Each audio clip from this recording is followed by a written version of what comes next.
Salam Indonesia. Anda menyaksikan berita terkini bersama saya, Madis Kedenkarang.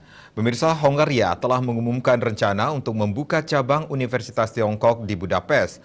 Para kritikus khawatir jika pembangunan universitas yang pertama di Eropa ini akan digunakan oleh Beijing untuk menyebarkan propaganda Partai Komunis Tiongkok dan dapat menimbulkan ancaman bagi keamanan nasional.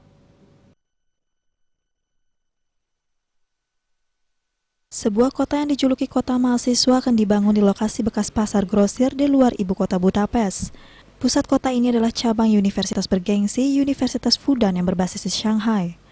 Hongaria mengatakan akan meningkatkan standar pendidikan tinggi, menawarkan tempat kuliah kepada 6.000 mahasiswa dari Hongaria, Tiongkok, dan negara-negara lain. Di samping mendatangkan investasi dan penelitian Beijing ke negara tersebut, para analis mengatakan Fudan menempati peringkat di antara 100 universitas terbaik di dunia.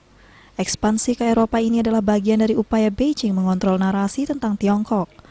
Hongaria juga satu-satunya negara di Uni Eropa yang telah menyetujui vaksin COVID-19 Sinopharm buatan Tiongkok.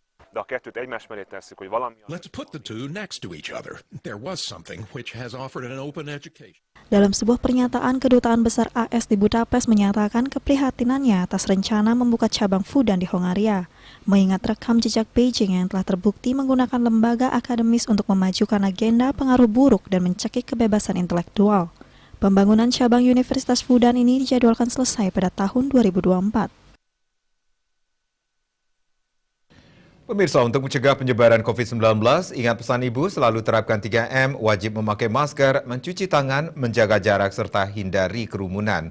Dengan penerapan perilaku 3M, Indonesia segera terbebas dari virus corona menuju Indonesia maju. Tetaplah bersama Bali TV. Salam Indonesia.